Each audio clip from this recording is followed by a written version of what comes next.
pagi, selamat siang, selamat sore, dan selamat malam kepada teman-teman kelompok saya dan kepada Ibu Kiting. Di sini saya akan memperkenalkan kelompok dua. Yang pertama ada saya sendiri, Nikade Santiari. Yang kedua adalah Igede Made Faragio Enzagi Prasana. Yang ketiga ada Putu Bagus Krisna Prabawa Putra. Yang keempat ada Vino Benektik Adiana. Dan terakhir kelima adalah Dewa Made Indra Arisedewa.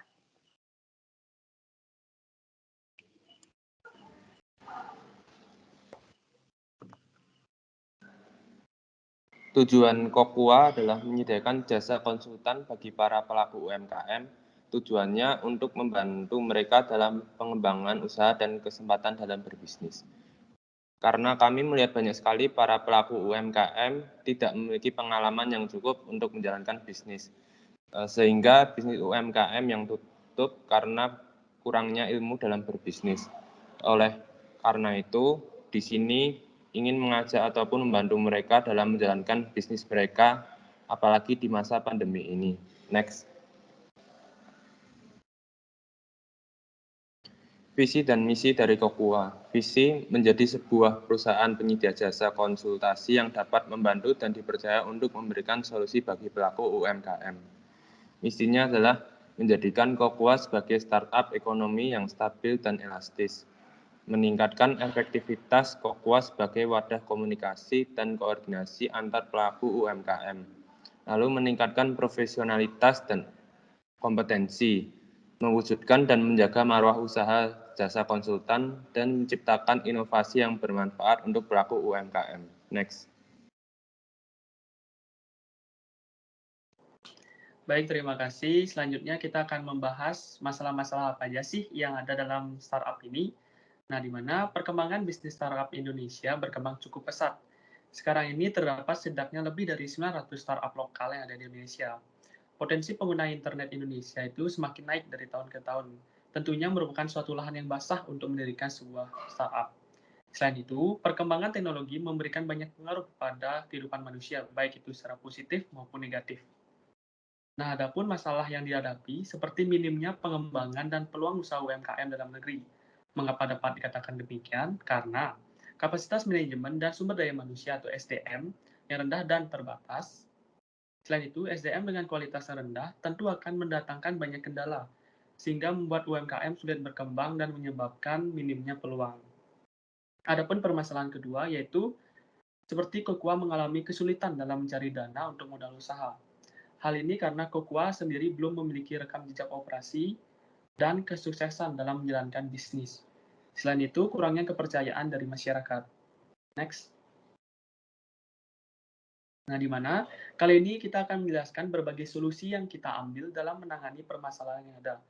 Solusi pertama itu, Kokua akan memberikan pendampingan dan pelatihan kepada pelaku UMKM agar bisa mengembangkan dan mengelola bisnisnya sehingga bisa bersaing di dalam pasar.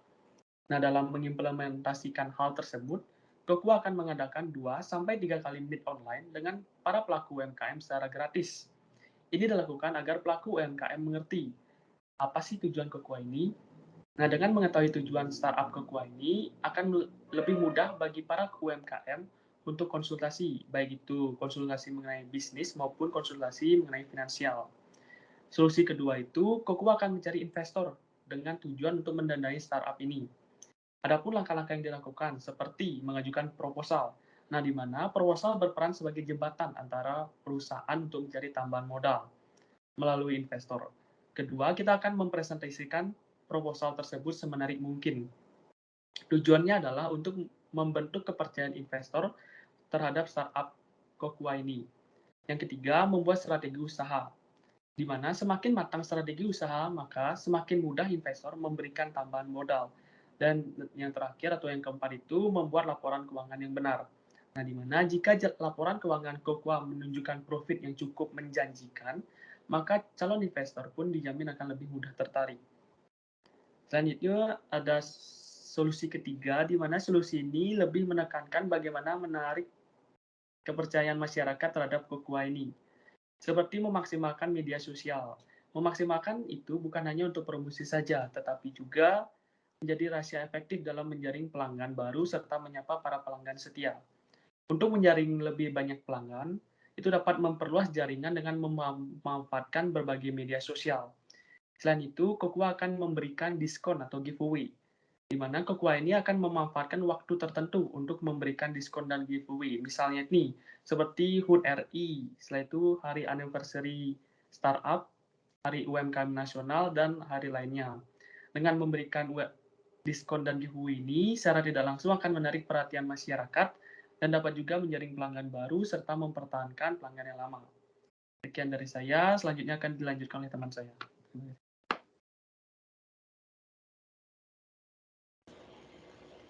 Baik, terima kasih. Selanjutnya saya akan menjawab pertanyaan kenapa harus sekarang. Alasannya, karena seperti yang kita ketahui, para pelaku UMKM saat ini sangat terpukul. Hal itu disebabkan oleh adanya pandemi COVID-19. Salah satu cara untuk mengatasinya dengan mempercepat peralihan UMKM ke era digital. Pada era digitalisasi ini, teknologi berkembang sangat pesat. Saking pesatnya, membuat orang-orang semakin lebih kreatif, inovatif, dan juga mempunyai daya saing yang lebih kuat. Menurut data Kementerian Koperasi dan UKM, dari total 64,2 juta UMKM, baru 13% atau 8 juta UMKM saja yang masuk ke ranah digital. Jadi, sebagian besar lainnya masih belum mengetahui pemasaran melalui sistem digital. Padahal, banyak sekali keuntungan yang bisa didapatkan apabila UMKM menerapkan digitalisasi. Keuntungan yang pertama yaitu terciptanya efisiensi. Salah satu contohnya yaitu efisiensi biaya transportasi dan efisiensi promosi yang bisa dilakukan melalui media sosial seperti Facebook, Instagram, dan juga Twitter. Keuntungan yang kedua yaitu menjangkau jaringan pemasaran yang lebih luas. Keuntungan yang ketiga, biaya operasional murah. Hadirnya digitalisasi sebagai ekosistem digital bisa lebih menekankan biaya operasional seperti pelaku UMKM tidak perlu lagi memiliki toko fisik untuk bisa berjualan. Kemudian, keuntungan yang keempat ada pertumbuhan UMKM lebih cepat. Pemanfaatan platform digital seperti website, blog, dan juga media sosial secara maksimal membuat semakin banyak orang bisa melihat produk yang ditawarkan. Kemudian, keuntungan yang terakhir yaitu mendukung physical dan social distancing. Selain itu, masih banyak lagi keuntungan lainnya. Oleh sebab itu, apabila para pelaku UMKM tidak menggunakan teknologi semaksimal mungkin, maka bisnisnya akan ketinggalan zaman dan tidak bisa bersaing dalam komputer. Ditambah lagi, pada saat ini ada yang namanya MEA. Apa sih itu MEA? MEA adalah Masyarakat Ekonomi ASEAN yang merupakan realisasi pasar bebas di Asia Tenggara, yang menyebabkan seluruh pelaku UMKM di Indonesia harus bisa bersaing di pasar internasional. Next. Selanjutnya ada ukuran atau besar pasar. Besar pasar yang kami harapkan yaitu mencakup para pelaku UMKM dalam negeri, baik itu yang sudah terrealisasi dan juga yang baru bermunculan. Menurut data Kementerian Koperasi dan UKM, pada tahun 2021 ini ada 64,2 juta UMKM yang ada di Indonesia. Oleh karena itu, kami membuat target pasar sebesar 50 juta UMKM yang mungkin bisa menjadi pelanggan dari startup kami. Next, selanjutnya akan dilanjutkan oleh teman saya. Selanjutnya, ada kompetitor. Sudah ada beberapa kompetitor yang menawarkan jasa serupa dengan perusahaan kami. Seperti contohnya yang ada di slide yaitu perusahaan akseleran. Nah, apa sih kelebihan dari Kokua di sini? Yang pertama ada startup kami memiliki harga yang terjangkau dibandingkan dengan startup yang sejenis dengan kami. Lalu ada mentor kami memiliki jam terbang yang tinggi dan pengalaman yang lebih kompeten di bidang jasa konsultan, baik konsultan bisnis maupun konsultan keuangan atau finance. Di sini ada produk. Di sini startup kami tidak menyediakan produk, tetapi startup kami menyediakan jasa. Nah, jasa tersebut berupa konsultan, diantaranya konsultan bisnis dan konsultan keuangan atau finance. Pada slide ini juga kita bisa melihat beberapa bagian harga. Maksudnya adalah bila konsumen kami atau UMKM kami berkonsultasi bisnis, mereka akan kami kenakan biaya sebesar 600.000. Begitupun sebaliknya, jika ada yang ingin berkonsultasi tentang keuangan, akan kami kenakan biaya 400.000 rupiah. Nah, mengapa pada paket harga yang terakhir ini kami tulis Rp600.000, sedangkan bila dijumlahin harganya Rp600.000, tidak Rp700.000. Dengan adanya startup kami ini yang baru berdiri ini, kami tidak terlalu mementingkan keuntungan yang lebih.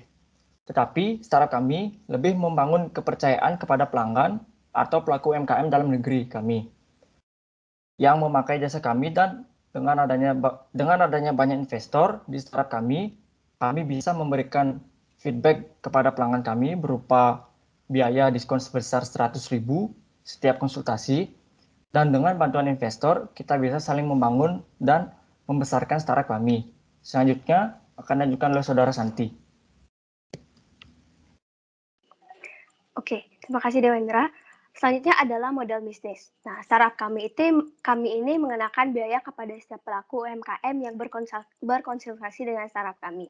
Yang kita tahu, startup kami ini adalah berbasis digital. Nah, dengan digital ini bisa diakses dengan siapapun itu dan dimanapun itu. Nah, digital ini kita berbasis website dan aplikasi. Oke, di sini saya akan menjelaskan bagaimana proses digitalisasi dalam website ataupun aplikasi di startup kami. Yang pertama-tama adalah adanya pilihan di antara tiga pilihan dari konsultasi tersebut. Nah, setelah dipilih oleh pelaku UMKM tersebut, dilakukanlah konfirmasi pembayaran terhadap startup kami. Nah, setelah dilakukan konfirmasi pembayaran, dari tim startup kami akan mengonfirmasikan adanya konsultasi yang akan dilakukan dengan pelaku UMKM tersebut. Nah, kami juga mengundang, kami juga ada beberapa dari teknisi kami yang membantu dan sebagai konsulator terhadap startup kami dan dengan pelaku UMKM. Slide selanjutnya. Di sini saya akan menjelaskan tentang our team. Nah, yang pertama adalah CEO, itu Dewendra sebagai CEO. Yang kita tahu CEO adalah Chief Executive Officer. Nah, jabatan tertinggi dari perusahaan kami itu ya CEO. Nah, CEO ini bertanggung jawab atas kinerja dan keberhasilan startup kami. Nah, selain itu juga bertanggung jawab dengan perusahaan Kokua yang startup kami yang telah kami dirikan. Nah, selain itu juga kami ada kewajiban dari CEO. Yang pertama adalah melakukannya komunikasi terhadap semua tim-tim kami dengan nama perusahaan. Nah, selain itu juga dengan melakukan komunikasi dengan pemegang saham, badan pemerintahan, dan publik. Nah, yang kedua itu adalah menciptakan dan mengimplementasikan visi dan misi perusahaan kami yang seperti yang disebutkan di sebelumnya. Nah, selanjutnya ada menetapkan tujuan strategis dan memastikan tetap terukurnya kinerja dari startup kami. Nah, selanjutnya itu ada peran dari CEO kami. Yang pertama adalah tanggung jawab dan aktuabilitas yang diharapkan dan direkrut secara aktif. Nah, yang kedua itu ada kinerja menjadi CEO itu adalah kepemimpinan. Selain kepemimpinan itu mengarah dan mengevaluasi direktur tergantung pada struktur pelaporan organisasi. Nah, selanjutnya adapun fungsi dari CEO kami. Nah, yang pertama itu membuat keputusan strategis untuk perusahaan. Nah, yang dimaksud dengan membuat keputusan strategis untuk perusahaan itu dengan memastikan bahwa setiap rencana dan pelaksanaan sesuai dengan strategi dan keseluruhan yang ada. Selanjutnya itu adalah menjadi wadah bagi perusahaan. Yang dimaksud dengan menjadi wajah dari perusahaan itu adalah CEO itu mencakup wawancara dan permintaan media, tampil di radio, dan mengeluarkan siaran pers dan menghadiri acara-acara yang telah ditentukan dan didapatkan. Nah, setelah itu ada Human Resource Development, itu adalah Krisna Prabawa. Yang kita tahu HRD itu sangatlah penting, yang fungsinya sangat penting di perusahaan. Nah, dengan memelihara, meningkatkan, dan menganalisa setiap pekerjaan karyawan agar dapat bekerja dengan lebih baik dan keterbangunan dengan komitmen dengan pekerja lainnya. Nah, di sini juga ada tugas dan tanggung jawab dari HRD kami.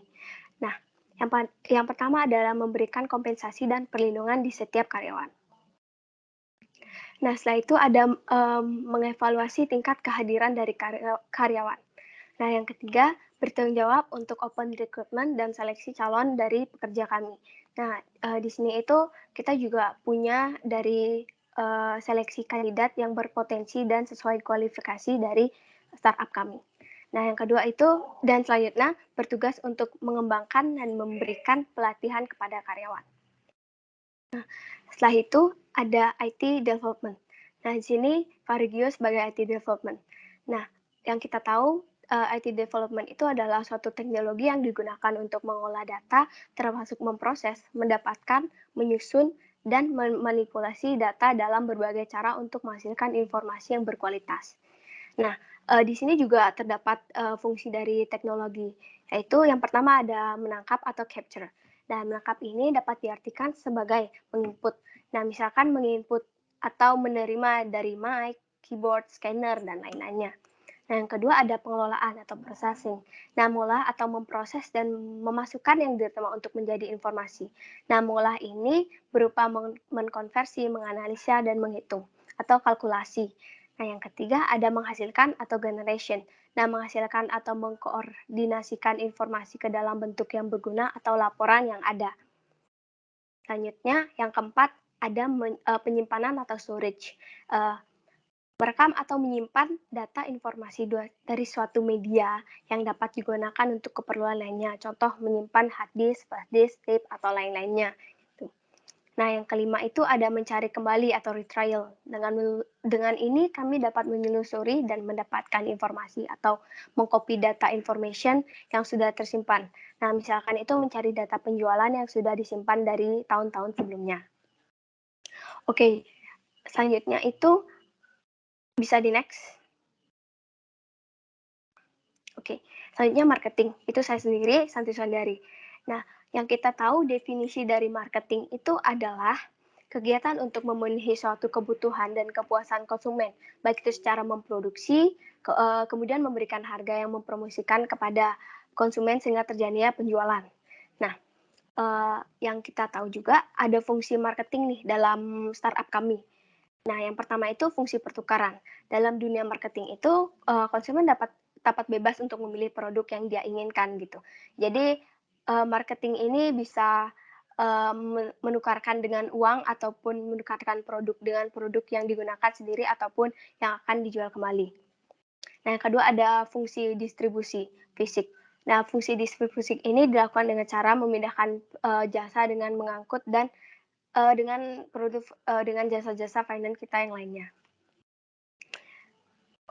Oke, selain itu ada fungsi lain dari marketing yang yaitu adalah marketing sales. Nah, yang kita tahu tugas utama dari marketing sales itu adalah menghasilkan sales atau menjualkan dari memberitahu gitu dari jasa dari startup kami yang dimiliki oleh startup kami. Nah, sehingga perusahaan mendapatkan keuntungan dari setiap produk. Nah, selain itu juga marketing sales bisa mengait investor-investor dari luar sana yang bisa menguntungkan bagi startup kami. Oke, selain itu juga marketing juga mempunyai tugas. Yang pertama itu sebagai orang yang pertama kali mengenalkan jasa yang startup kami lakukan kepada perusahaan lainnya dan masyarakat. Oke. Yang kedua itu bertugas untuk mencari informasi dan menyampaikan kepada perusahaan lainnya, dan bertugas menjalin hubungan baik dengan perusahaan konsumen dan konsumen lainnya. Oke, yang kita tahu marketing itu ada tahapannya ya. Yang pertama itu tahapan ide. Dengan kita bertahapan ide ini kita tahu gitu ide dari perusahaan kami, dari startup kami, ide apa yang kita akan lakukan. Nah, yang kedua itu ada riset dan pengujian. Dengan adanya riset dan pengujian, kita bisa tahu tuh data-data yang kita akan tahu berapa harga atau price yang kita akan nanti jual gitu jasa kepada pengguna startup kami. Yang ketiga tuh ada periklanan. Nah, periklanan ini tuh penting banget gitu bagi startup kami yang kita tahu kan sekarang itu zaman digital, jadi periklanan itu semua tuh digital semua. Nah, yang terakhir adalah menjual. Nah, kita ini menjual jasa kan, jadi kita tuh lebih banyak mengait orang yang udah berkompeten dalam bidang-bidangnya tertentu. Nah, selanjutnya itu ada finance. Ini ada Vino Finance. Nah, finance ini bertugas sebagai keuangan dalam perusahaan kami gitu. Finance itu bekerja mengelola uang dari perusahaan kami. Nah, kita punya fungsi dari finance yaitu yang pertama mengumpulkan dana dari perusahaan kami. Nah, termasuk mengumpulkan ini termasuk dari pinjaman bank atau pinjaman atau baik pemasukan lainnya. Dan yang kedua itu ada menyalurkan dana. Menyalurkan dana baik itu dalam gaji dari tim-tim kami lainnya. Nah, yang ketiga adalah mengajukan kebijakan. Nah, yang dimaksud dengan mengajukan kebijakan ini adalah membuat laporan keterkaitan dengan kebijakan yang akan diambil dan mengkoordinasikan dengan pimpinan perusahaan. Nah, yang terakhir adalah tugas finance. Nah, yang pertama itu memastikan ketersediaan dana dari startup kami. Nah, yang kedua mengatur dan mengelola keuangan dari startup kami. Yang ketiga ada input dan transaksi keuangan dari startup kami. Nah, yang keempat adalah melakukan transaksi pembayaran. Nah, yang maksud dengan ini adalah memegang dan mengelola. Dengan begitu, finance dapat mengetahui aktivitas-aktivitas transaksi yang dilakukan dari startup kami. Nah, yang terakhir itu adalah melakukan evaluasi. Dengan melakukan evaluasi, segala aktivitas transaksi yang dilakukan itu diketahui oleh dari finance tersebut. Sekian. Dilanjutkan oleh Vino. Seperti yang sudah dijelaskan di atas, Kokua tetap mengenakan biaya bagi para calon UMKM yang ingin berkonsultasi dengan kami, tapi tetap dengan harga terjangkau, agar para calon pelanggan tidak merasa terlalu berat terhadap harga. Apalagi, hal ini juga disertai mentor yang berpengalaman agar para pendaftar menaruh kepercayaan pada Kokua, sehingga banyak pelanggan yang setia terhadap Kokua dan menjalankan kerjasama secara jangka lama juga. Oleh karena itu, kita juga memiliki target keuangan seperti yang tertera di slide ini, yaitu estimasi pendapatan 1 tahun 250 juta, lalu estimasi pendapatan 2 tahun 375 juta, estimasi pendapatan 3 tahun 500 juta, estimasi pendapatan 4 tahun 750 juta, estimasi pendapatan 5 tahun 1 miliar. Di setiap tahun, kami selalu menaikkan estimasi pendapatan, agar kami juga lebih termotivasi untuk mencapai target yang ditentukan. Karena di sini kami ingin agar Kokua tetap berkembang dan dapat membantu banyak UMKM di Indonesia dan menjadi layanan konsultan terbaik di Indonesia. Sekian presentasi dari kelompok kami.